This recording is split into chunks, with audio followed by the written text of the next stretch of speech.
आपका स्वागत है हमारे चैनल सनातन धर्म में। आज मैं फिर से एक नई कहानी के साथ उपस्थित हूं।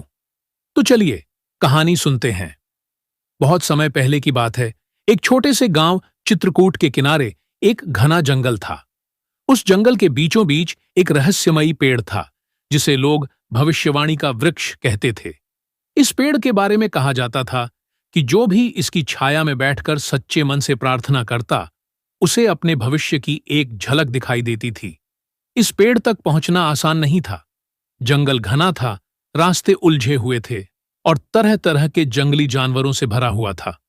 केवल वे लोग जो सच्चे दिल से ज्ञान और सच की तलाश में होते, वही पेड़ तक पहुंच पाते थे। एक दिन गांव का एक गरीब लड़का आरव, जिसने हमेशा अपने परिवार की गरीबी से संघर्ष किया था, यह सुनकर तय कर बैठा कि वह भविष्यवाणी के वृक्ष के दर्शन करेगा। वह चाहता था जानना कि क्या उसका भविष्य कभी बदलेगा। सुबह की पहली किरण के साथ आरव जंगल की ओर निकल पड़ा।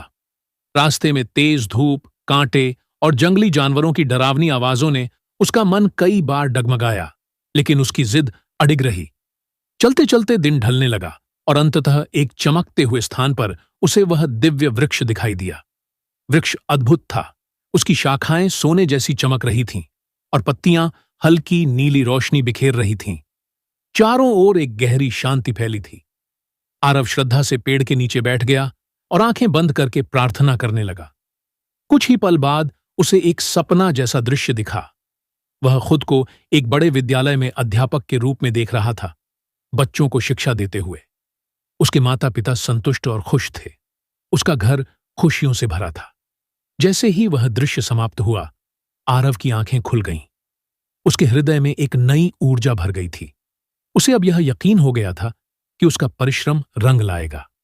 वह वापस लौटा और पूरे समर्पण के साथ पढ़ाई करने लगा। दिन रात एक करके उसने मेहनत की। कई वर्षों बाद वही आरव एक प्रसिद्ध शिक्षक बन गया। गांव में उसने शिक्षा का दीप जलाया और अपने जैसे कई गरीब बच्चों के जीवन को संवारा। लोग कहते हैं कि भविष्यवाणी का वृक्ष अब भी जंगल में खड़ा है, बस इंतजार कर रहा है किसी ऐसे सच्चे सपने देखने वाले का, जो मेहनत से अपने भाग्य को बदलने का साहस रखता हो। ऐसी और रोमांचक कहानियां देखने और सुनने के लिए हमारे चैनल को सब्सक्राइब और लाइक करें। और यदि आप किसी भी भक्त की कथा या कोई अन्य कहानी जानना या सुनना चाहते हैं, तो कमेंट में अवश्य बताएं।